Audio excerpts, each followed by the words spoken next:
कहते हैं कि एक गरीब प्रधानमंत्री बन गया है तो आपको अच्छा नहीं लग रहा है। नहीं नहीं, बहुत अच्छा लग रहा है।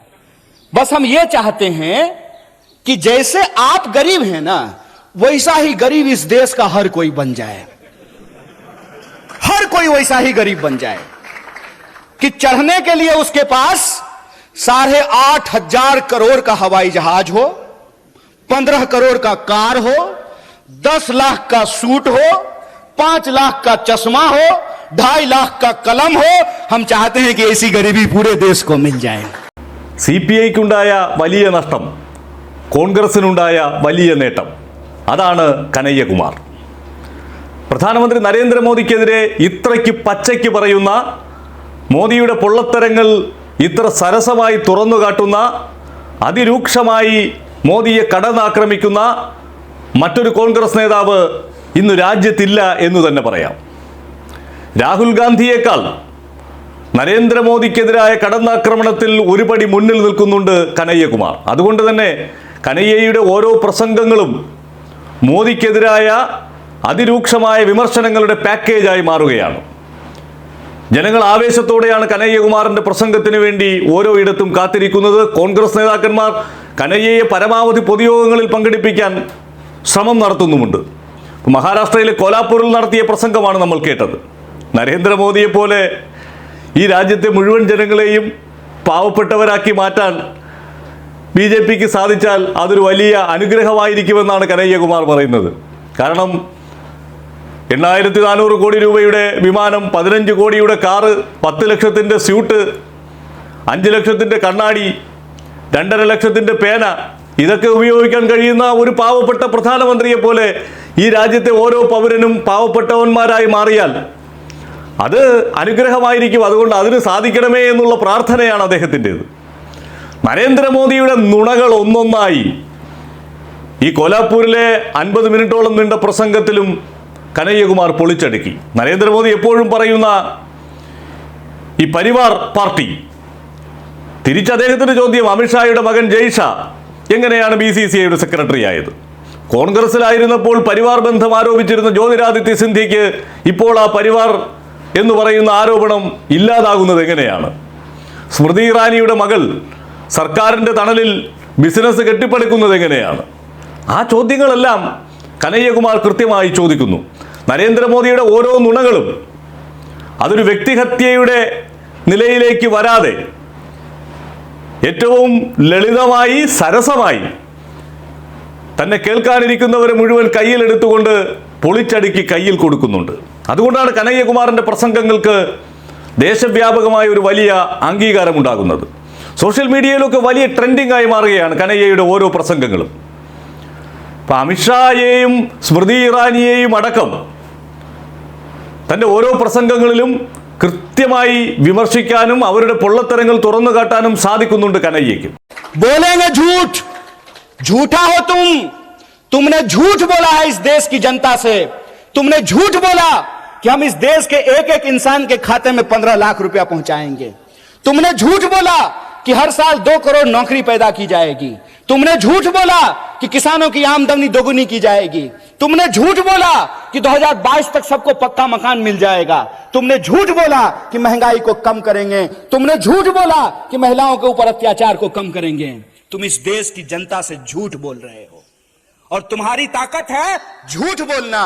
तो याद रखना कि तुम अगर झूठ के रास्ते पे चल सकते हो, फिर से इस देश को गुलाम बनाने की साजिश रच सकते हो।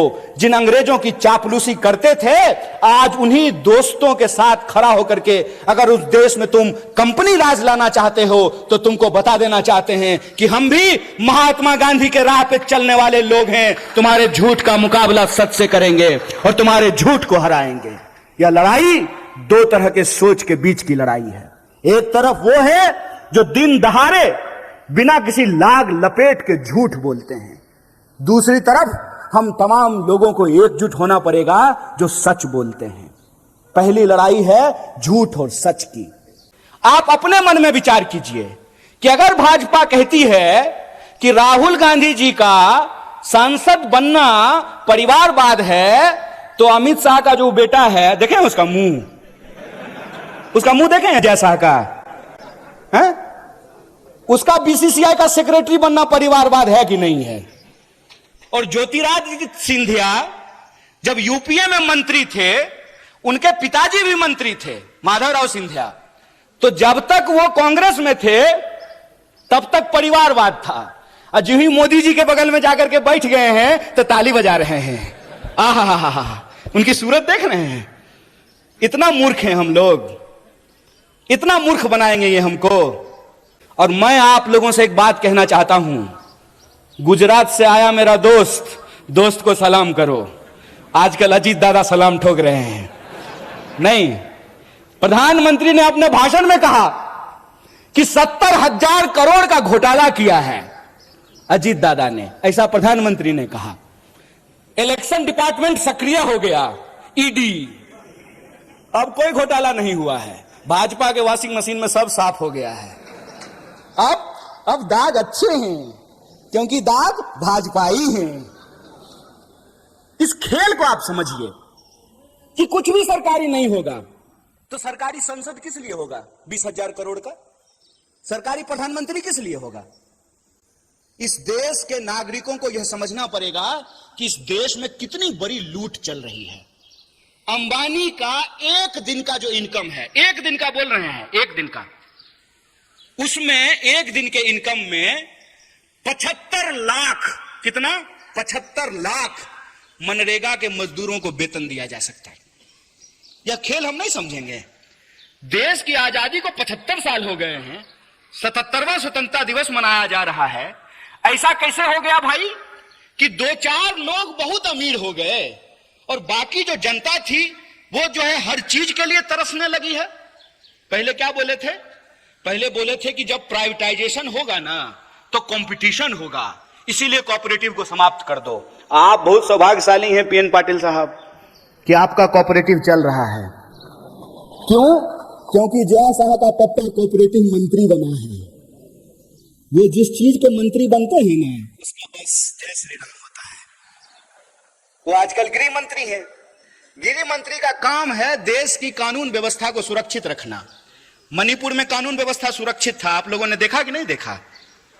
पुलिस थानों पे हमले हुए, हथियार लूट लिए गए, गोली लूट लिया गया, महिलाओं को निर्वस्त्र करके घुमाया गया। क्यों? क्योंकि गृह मंत्री जी अपनी ड्यूटी पे लगे हुए थे।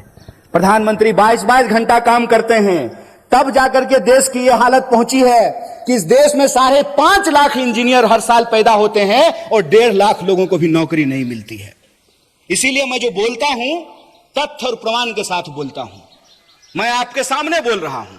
प्रधानमंत्री जी ने कहा कि 2022 तक सबको पक्का मकान मिल जाएगा। मिल गया कि नहीं मिल गया? नहीं मिला तो मतलब प्रधानमंत्री झूठ बोल रहे हैं क्या? या तो आप लोग झूठ बोल रहे हैं या प्रधानमंत्री झूठ बोल रहे हैं? कौन झूठ बोल रहा है? प्रधानमंत्री झूठ बोल रहा है। तो हम बोल सकते हैं ना कि भारत का प्रधानमंत्री झूठा है।